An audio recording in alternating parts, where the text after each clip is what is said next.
Early in the morning, that my father Bruno looked down at me and he said, "Juanito, do you want to do this for the rest of your life, or do you want to go to college?"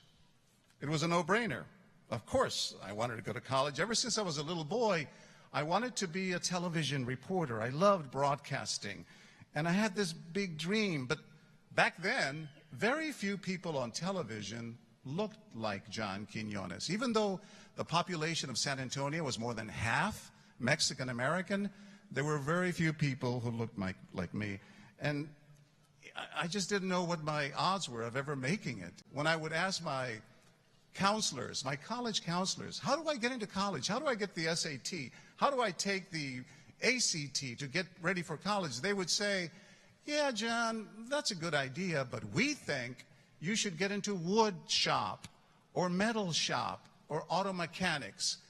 Not that there's anything wrong with those wonderful trades. A lot of people make a good, hard living working like that. But for them, I was just another Mexican kid who really had no chance of making it in college. They made the assumption that we often see on What Would You Do, my TV show, that they could judge me by the color of my skin. They could judge me by my accent. Well, guess what? They were wrong. They were terribly wrong. All I needed was a little help, a little inspiration. This was back during the Civil Rights Movement, and there were the words of the Reverend Martin Luther King, who said, I'll never forget that, he said, "If you ever face adversity, have faith. And faith is taking that first step, even if you can't see the entire staircase, just take that first step."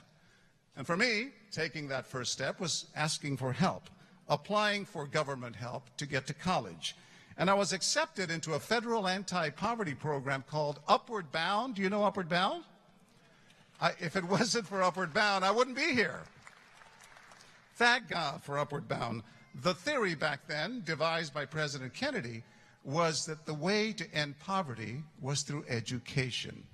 What a brilliant thought. Now you, the class of 2014, you'll also be living examples of that. But, you know, it won't always be easy, because even after I graduated from college, I still couldn't get a job in television. Basically, I was told I was good enough for radio. I was a good radio reporter. I had a good voice, but that was it, that I would never make it in television. And I was depressed. I was on the brink of giving up and give up on my dream. But then I came to my senses. I said to myself, I'm not about to let the naysayers, those people who don't believe in me, I'm not going to let them win. So I decided that I would force society to believe in me. I applied for graduate school at the best journalism school in the country, Columbia University, an Ivy League school. Like President Obama, I had the audacity of hope. I believed in myself, and I wrote an essay. I remember I wrote 2 essays on their application, and it was based on that guess what?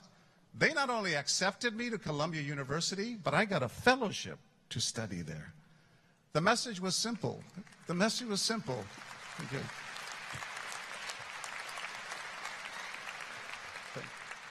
The message was, when the going gets tough, you just gotta keep on pushing.